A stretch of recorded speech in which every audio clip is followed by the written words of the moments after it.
What's up, guys? Joe from Backwoods Inc. We'll talk about the Appalachian Mountains today. I am just hanging out in the recliner this evening and thought we'd discuss a few things. But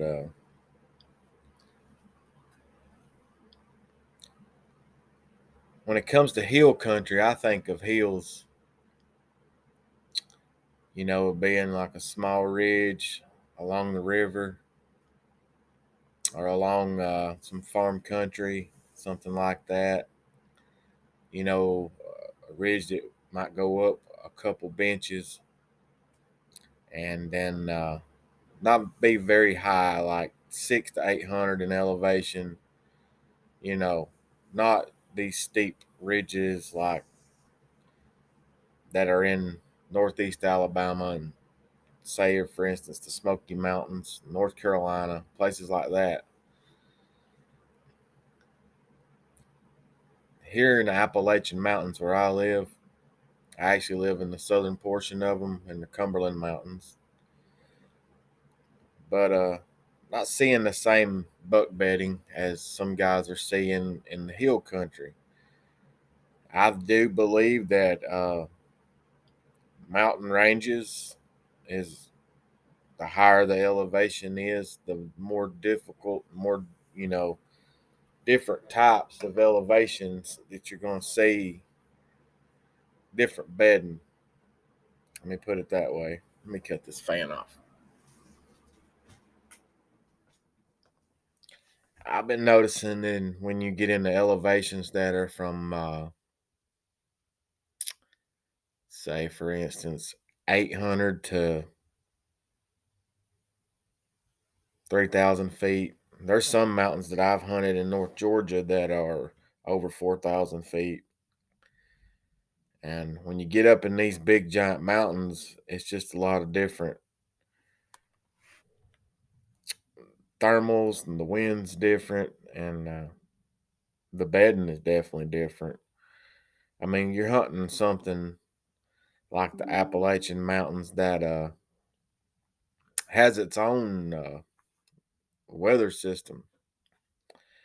Um, at any time of the day, you could get a severe thunderstorm. I mean, they don't even have to have it. These places even have their own little small weather fronts that these mountains, because of elevation and the way the air rises and cools over the top of the mountains, it can just rain or anytime. You could have a storm come through, and you could have temperature changes from up to 30 to 40 degrees. So stuff like that, it's going to vary in the way that deer bed, and I've noticed it, especially in the higher terrain. And I haven't really seen anybody out there touch on this. And that's what we're going to discuss. But what I do tend to notice in the higher elevation, as far as bedding goes, is deer tend to bed early mornings, especially on a cold day. They will bed in the sun. And the big mountains, you're going to have big benches. A bench is going to be like a mountain stair steps as it goes down like that, and each one of those steps is a bench. Well, the benches sometimes they might run out close to a quarter mile in some areas. It could be a quarter mile wide bench or a step, kind of like a stair step. Well, the deer, the sun rises in the east. I've noticed a lot of deer bedding with where the sun will rise and will heat their bodies, especially in the south, because these deer, they're not used to real extreme cold temperatures. So if you get a temperature drop in the 20s, these deer are bed in the sun before they will bed with the wind. Now they will use the wind as they're laying in the sun. I'm not saying they're not using the wind. They will use the wind still, but they're going to go over there on the sunny side of the mountain to start the morning. Because on the north facing slopes of these mountains, you may have a thermal drop like the sun never touches that north side that much. I mean, it will later in the evening, but you may have a thermal drop up to 2 o'clock, 3 o'clock in the evening before the thermals even start to rise. And when they do rise, they don't rise for very long because it gets dark at around 5 or 6 o'clock in the evening. And when it starts to get dark, they instantly fall again. I mean, it takes sunlight to make that thermal rise up that hill. So, what I notice on northwest facing slopes, north slopes, and a little bit of northeast is the deer will tend to bed there later in the day. So, they're going to start out over there across a big hollow or across a valley on something more with more sunlight because that's where the first thermals are going to rise early in the mornings. As soon as the sun hits the ground, starts to warm the ground, your thermals rise. And the deer that's coming around the top of the mountains, they'll go off the side in bed with the thermal. And it doesn't matter which way the wind is blowing because in the mountains where I hunt, you're not going to get a straight wind ever. It's going to be just this constant swirl. And then it's like this with the thermals. It's absolute, cause calamity to try to hunt. It's horrible. It almost drives you insane trying to hunt a deer in this, especially a big buck. And I've noticed that these big deer will bed over on the sunny side of the mountains first to get that warmth, and so they can get that early morning thermal. And they're not so much doing wind-based bedding. Like you got leeward and then you got windward. On the windward side is the side that the mountain's getting smacked with the wind and all that. And as the wind goes across, then you have your leeward side. And any rain that comes through is going to come through on the windward side first. That's going to be your wet side of the mountain. That's going to be where most of the rain, falls. And then as it comes across the leeward side, you get this rotation underneath the bottom of the hill, which causes the thermal to rise. And it takes sunlight to do that. And that's how you get even a rainstorm or an evening thunderstorm. It's still, basically the same thing as it is to wind based bedding. But sunlight plays a key role in these situations that we're discussing. So, what I have noticed is when you go in on these eastern slopes, if you're sitting on the west and of side of a valley or a hill or in a mountain on the western side, you're going to be you know, you're going to be facing east, so you're going to get the sunlight first. And when that happens, the deer tend to bed along that southeast, east, southwest side of the mountains first. And then as the sun goes up and goes over and the deer get warm, they will get up and move. And they will move to a northwest slope or a northern slope. And they will bed there in the evening for the rest of the day. And it may be about a 12 to a 1 o'clock. These deer will get up and move to follow the sun. And they do that to follow the thermal. Because as the thermals start to fall, rise, if they got a certain direction of travel that they're wanting to travel, if they're wanting to go to the top of the hill and they need to smell what's up there, then they're going to wait for a falling thermal or a falling wind before they go up there. They're not just going to walk up there. If they cannot smell what's up there, they're not going up there. Or they will circle around somehow to where they can smell to where they want to go. They'll do this when they're entering food, entering beds, and just any type of travel throughout hill country. Not these little hills. I'm not talking about ridges. I'm talking about mountains. Whenever they go to travel, they're going to do it with where they can smell what's ahead.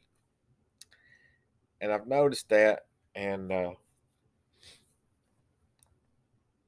it's a hell to hunt. I mean, excuse the language, but it is. It is hell to hunt like this, and almost drives you crazy. You get off in a big hollow, Say you're sitting on the south side facing north, and you got a north wind, and you're in, say, the hollow, like this is the hollow, and this is south, and this is north. As that wind comes through there, you start getting this blowback effect. That's what I like to call it, and it'll swirl and it'll swirl. One minute it'll blow in your face, and next minute it goes up the hollow, curls around some trees or something back up in here, and here it comes down and just smacks you in the back of the head. And deer, they know these things, and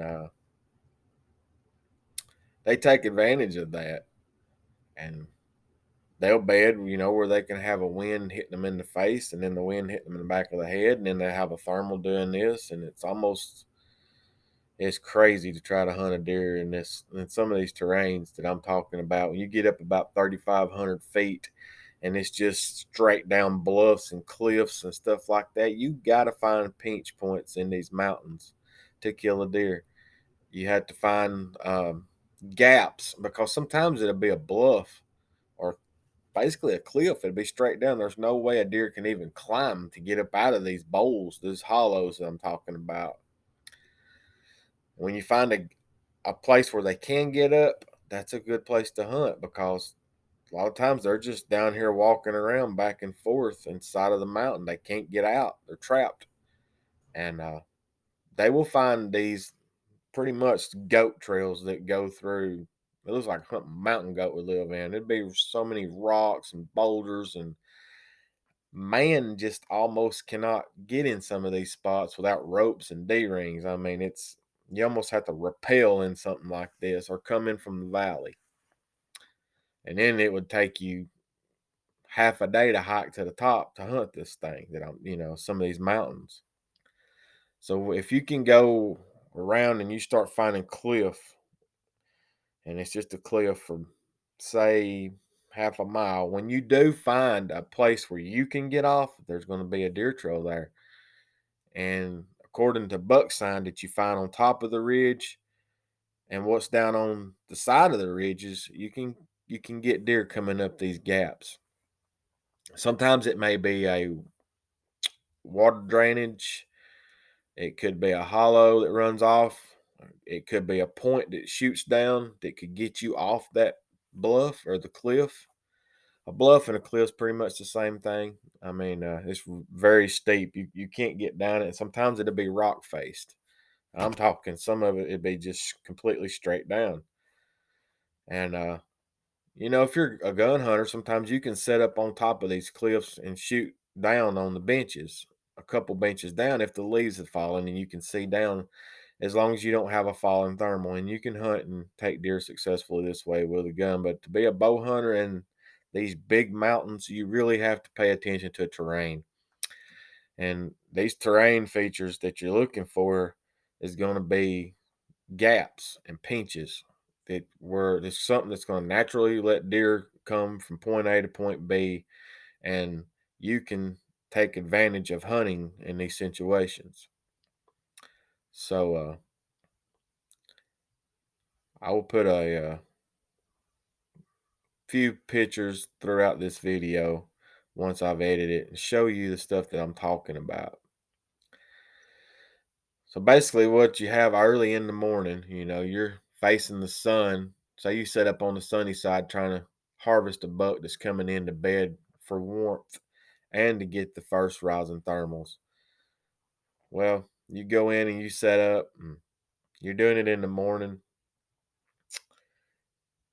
You looking for these gaps I'm talking about, or points, flats, benches, stuff like that. It don't even necessarily have to be over food.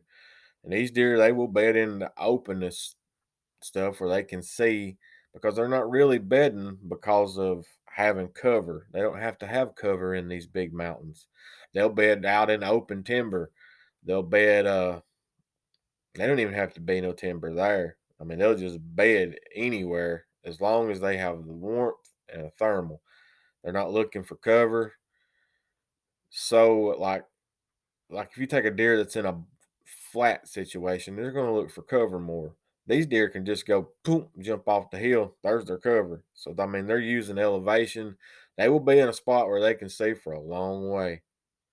And not only will they be able to see, they'll have the wind in their, in their factor where they can catch the blowback effect and a thermal. And again, the blowback effect, like I said, is when the wind goes one direction for till it hits them hills over there or mountains over there, then it'll come back around and smack you in the other side of the head. And it's rough. It's really rough to hunt stuff like this. As you take a smaller ridge, you can get a more consistent wind. And I think these guys that are sitting there saying, just check the leeward side, the leeward side will always be the downwind side on the downhill side. Like you got the wind blowing across, and as it drops down, that's your leeward side. If the wind's coming out of the north and you got a hill dropping down and it comes across and then it goes down, that's going to be the leeward side for that day. And then the wind comes out of the south across to the north, and then you're going to be your leeward side for the day. But it's not like that in the big mountains. Like I said, these big mountains and Appalachian mountains that I'm talking about, they run for 1,000 miles up through the east coast. And when you get in some of these places, you'll see what I'm talking about. You're not going to hunt this like a hill country in Kentucky or in Wisconsin or the Iowa hills. This is not the type of hill country that people are talking about on the internet. It's always leeward. It's going to be that leeward side or the third, go a third way down the mountain. You're going to be in the military crest, stuff like that. That's not what I'm talking about. These are big, big mountains, and you take something that has its own climate, its own weather. It is a rainforest too. A lot of people doesn't know that here in the South, from Northeast Alabama over through Georgia, all the mountains that run up through Tennessee and all that, that's basically a rainforest. And at any given time, like I said, the weather can change. There's nothing you can do about it. You can have flash floods. You could be in there on a certain fall day, and you could go in with a beautiful day and end up with a snowstorm, or you could be in there on a certain fall day or in the springtime doing anything, and you could get a severe thunderstorm with a tornado. I mean, you just don't know. You really can't plan anything around weather in these mountains because at any given time, I mean, it can rain, it could storm, it could just do anything. The mountain has its own ecosystem, basically, its own weather systems, and it's just difficult to hunt. And I'm going to be doing some videos on stuff like this. I'm going to get out with my cameras, and I'm going to show exactly what type of terrain I'm talking about. I'm going to make some videos of me hunting in this terrain and taking some deer, and I'm going to show you guys how to hunt some of this stuff. And it's very interesting to even discuss this, but I really do believe in higher elevations that it's going to be different, especially the size of some of these mountains. They're huge, like 50, 60 miles around the base of this thing. That's how big just the bottom base of the mountain is that goes up. I mean, it could take up a couple counties, just one mountain terrain. And but like I said, when you get up in the higher elevation, you're going to notice temperature changes. You're going to notice weather pattern changes, and you're going to notice the deer. Basically, it's totally different bedding. They're not just bedding on a transition area, or they're not just bedding where the food is. They'll just bed like in the sun. The sun is the main thing. They will use the sun. They will follow the sun, especially if it's cold. If it ain't cold, if it's hot and it's summerish and you're hunting up in the mountainous terrains, they'll choose shade. They will be on the shady sides. They would rather be in the shade when it's hot, and they will follow the shady sides when it's hot. And they will still use the thermal on the shady side. As the ground cools, your thermals fall, and they will bed on the shady sides when the thermals are falling. So you can get on the Caltopo maps and you can look at the shading sides that are on these ridges. And on a hot day, you can drop in there and hunt on some of these shady ridges. If you come in and access it right, you can be very successful just because it's cooler on this side of the mountain. Okay. On colder days, hunt the sunny side because deer's going to be wanting to be warm. And they will use these cliffs and these rocks to bed to where they can to get more warmth. I've seen deer bed in small little caverns, like a small cave, not go in like a big cave like we go in and start exploring or something, but like a little small cave, 10 foot in, 30 foot wide, little, a little cave area, like little overhang. I've seen them bed all up in stuff like that, and they do that to get out of the weather, stay cool, stay dry, and even sometimes they'll do it to stay warm. And it's going to be interesting this year because I'm going to do some hunts and basically all terrain. We're going to hunt in some swamps. We're going to hunt some farm country, some hill country. I'm going to show you the difference between hills and mountains, and there is a big difference. And I ain't taking shots at anybody out there in YouTube land or Facebook land or anybody who's famous or nothing like that. But it's definitely different when you get in these bigger mountains. It's not the same. Bedding features are totally different. And I wish someone would show, how to kill deer in the big woods, the big mountains, big woods of the big mountains. It's kind of the same thing. Because, like I said, you may have a tract of timber that has never been cut, or if it has been cut, it's been 50 or 60 years. You've got trees in there that you and I cannot reach around. Okay. Numerous billions of acorns. I mean, not only that, there's so many different species of plant growth in there that the deer feed on. They don't even know what a crop field is. They've never seen corn. If they don't even know what it is, they don't know what fruit is, except for the wild fruits that grow in some of these areas. I mean, you take some of these mountain ranges that 200 or 300 miles of nothing but just mountains and timber, and there is no, food plot. There is no, for say, have no agriculture whatsoever. It's just pure mountains.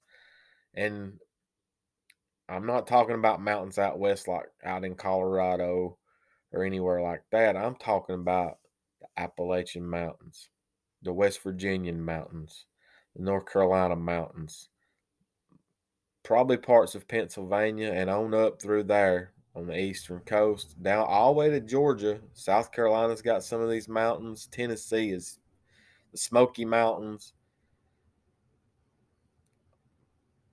Probably eastern Kentucky. There's some terrain like that up there where like I'm talking about. Arkansas definitely has some terrain the way I'm talking about, and I just find it very interesting. Mountain terrain. I mean, it may, if it has a highway going up these mountains, sometimes it may take you 10 minutes just to drive to the top with a highway going up it. May take 15 minutes. Like Montesano Mountain or Mont Eagle Mountain over here in Tennessee. It Boy, it takes a while to drive up that thing. And could you imagine trying to walk up it? And there's no way that you can say that that's hill country. That is not hill country. That is a mountain country. And it's so dangerous in there. There's poisonous snakes, there's bears, there's waterfalls, there's cliffs. I mean, you make one mistake and you're in for a bad day. You could fall at any time, break a leg. I mean, it's dangerous. And to go in there and kill a big buck at some place like that, pack him out, It takes a pretty, tough son of a gun to do some stuff like this. Just like I live on the mountain right here, right now. I think we're probably about 1,200 foot high. That's nothing compared to some of these mountains I'm talking about, but it still gets pretty rough in these smaller mountains. But if you haven't never looked up the Appalachian Mountains, some of its terrain features, check it out, man. I'm telling you, and there's some good hunting here. People think down south we don't have big bucks. The reason there ain't that many big bucks killed down here is because people ain't, willing to put in the work or go to the places that these big bucks exist. I have found some deer rubs in these mountains that look like an elk did it. I mean, do we judge deer by the size of the rub? No. I have seen some monsters, took and harvested out of these mountains. And we get a bad rap. Everybody thinks down here that the deer are just very small. No, when you come down here, we have so many deer down south that people only see the younger deer and they think, man, these deer is really small. Well, it's just because you're only seeing our population. We got so many deer per square mile. You're not you're seeing all these little deer first. I mean, you got to put yourself in a situation to harvest the big one. And our average 2 year old, he may weigh 110 pounds, and his rack ain't going to be much of nothing. But when you get in that 5, 6, 7 year old range, you're going to find a different animal. He's going to be over 200 pounds, and he's going to have a really big rack. And they're here. You just got to get in there and find them, and you got to be putting in the time. And if you're going to hunt these mountains, you be in shape because it is very physical. And I challenge anybody that has never hunted here to come here and give it a try. Don't be scared. Don't be intimidated.